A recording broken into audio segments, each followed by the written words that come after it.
Ya pemirsa, saat ini kondisi di dalam ruang persidangan, para kuasa hukum dari kedua terdakwa Kuat Ma'ruf dan Ricky Rizal sudah datang di kursi sebelah kanan, dan hingga saat ini rekan-rekan media baik jaksa penuntut umum dan tim kuasa hukum sedang menanti perjalanan ataupun berjalannya persidangan yang rencananya akan dimulai pada pukul 9.30 pagi nanti.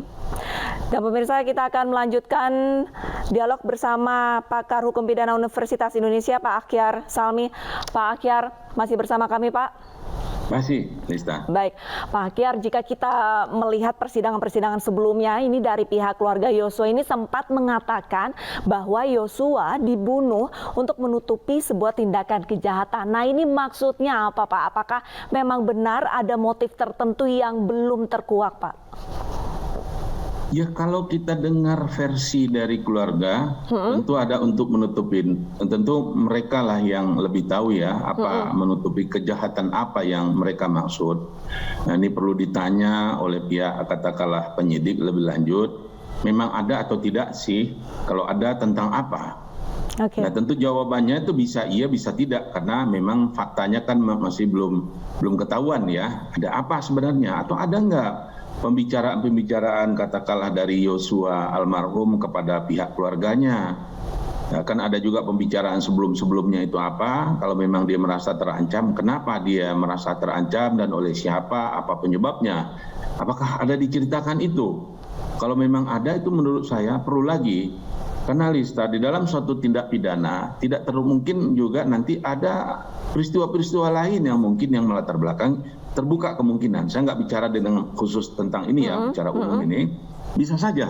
Nah, oleh karena itu di dalam persidangan kah, di dalam penyidikan kah, itulah gunanya istilahnya ada pengembangan kasus. Baik. Jadi bisa aja dikembangkan. Jadi apa ini? Apakah ini hanya perantara atau ada yang lain lagi nanti? Nah, itu yang mungkin perlu jeli. Karena kalau memang ada, tentu perlu diungkap. Kalau tidak, ditutup. Menurut hemat saya, supaya tidak terjadi katakanlah isu atau yang berseliweran yang di media sosial kita di dalam masyarakat, sebaiknya itu ditindaklanjuti, ada endingnya, benar ada atau tidak. Jadi ada Lista begitu. Jadi kalau ada endingnya jelas. Jadi masyarakat jangan-jangan gitu. Udah ada.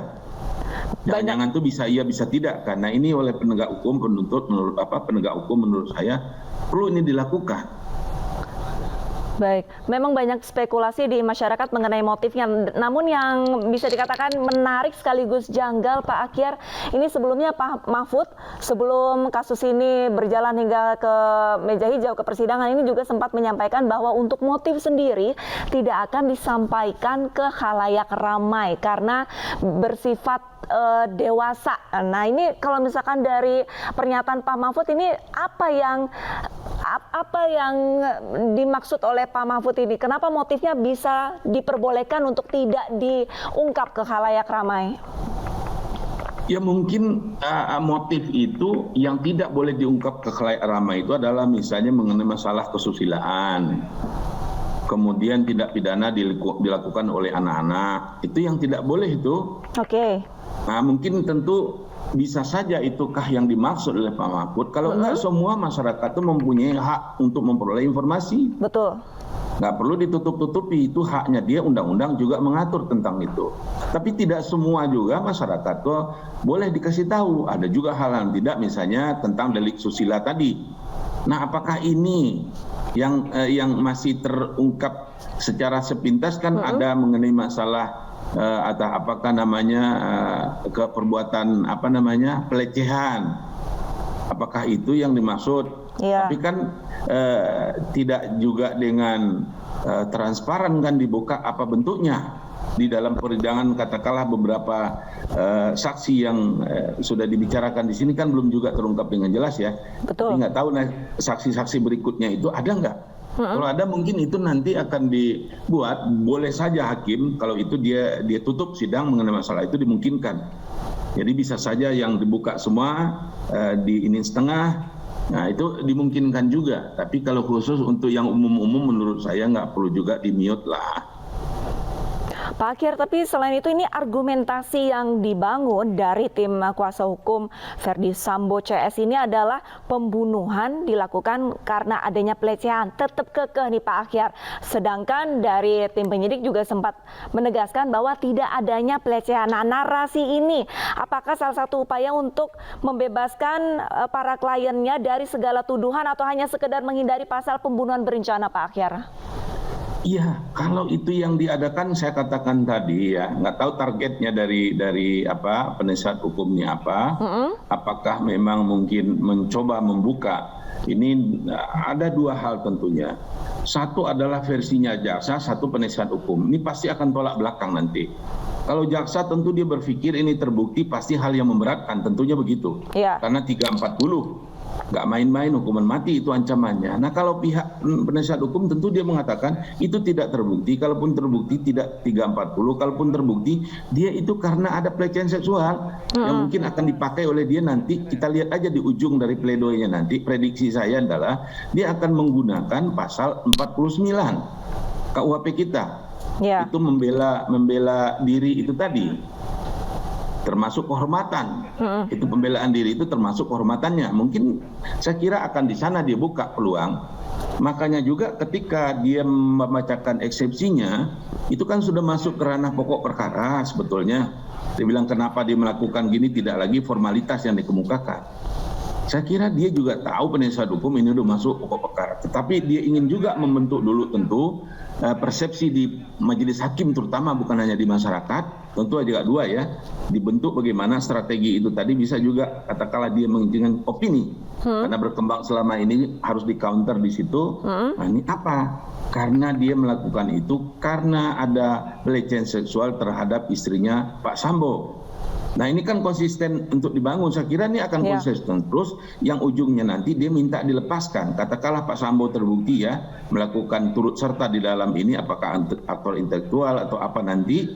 Tapi ada dasar-dasar penghapus pidananya kita, yaitu yang dikenal dengan strafrechtslotting dasar penghapus pidana itu dibagi dua. Ada yang rechtvaardigingsgrond, perbuatan ini tidak lagi melawan hukum. Ada yang schuldveroordeling, perbuatannya itu dia tetap melawan hukum tapi dia tidak dipidana, dia nggak bisa dipersalahkan. Nah, ini yang akan dipakai nanti pasal 49. 49 ini bisa masuk schuldveroordeling karena ada gangguan goncangan kejiwaan seseorang sehingga dia berbuat di luar batas. Saya kira akan ke sana arah dari penasihat hukum nanti. Tapi apakah jaksa setuju dengan itu? Apa dia melihat? Apakah jaksa sudah melihat juga kemana ujung dari pledoi daripada penasihat hukum ini? Harusnya jaksa sudah memprediksi juga sekarang. Itu kalau memang jaksa mengatakan tidak, harus dikat juga. Tetapi Lista, di dalam hukum ini siapa yang mendalilkan, dia harus membuktikan. Nah, sekarang kan pihaknya Pak Sambo yang mengatakan ada pelecehan seksual. Nah, ada nggak saksinya? Kalau nggak ada saksi, dia juga akan nggak akan berfungsi nanti. Setiap dalil argumentasi itu harus ada bukti. Benar nggak siapa yang melihat, siapa yang ini. Tentu tidak hanya cukup nanti hanya saksi korban, itu juga mungkin. Apakah hakim yakin, katakanlah ibu Putri nanti akan bilang apa yang terjadi, katakanlah demikian, apakah satu saksi itu bukan saksi, nullus tesis satu saksi bukanlah kesaksian, ada nggak bukti yang lain? Nah, ini yang harus juga diinikan oleh pihak penasihat hukum, tentu disiapkan. Kalau nggak ada ya itu hanya sekedar sekedar pemanis ini aja, persidangan aja. Tentu saya kira tentu tidak akan begitu. Walaupun mereka mengklaim ada hasil visum, Pak. Ya, visumnya ini apa?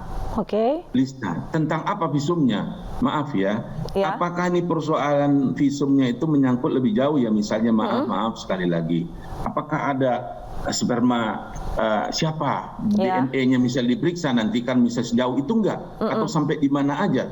Kalau disentuh aja ada enggak sidik jarinya nanti di mana bagian yang disentuh? Tentu itu yang akan memberikan petunjuk nanti ke sana. Nah, ini yang jenis visumnya juga perlu tulis. Harus detail ya Pak ya? Hasil visumnya juga harus detail ya Pak ya? Iya jelas tentang apa visumnya. Baik. Berkaitan dengan kekerasan tentu harus ada apakah kekerasan seksual atau pelecehan seksual harus ke situ. Baik. Baik, sayang sekali kita dibatasi oleh waktu Pak Akyar, namun diskusi kita ini semakin lama ini sebenarnya semakin memanas. Terima kasih banyak Pak Akyar Salmi, pakar hukum pidana Universitas Indonesia sudah bergabung bersama kami. Sehat selalu Pak Akyar. Amin. Sebaliknya demikian Lista, sehat juga. Amin, terima kasih banyak Pak.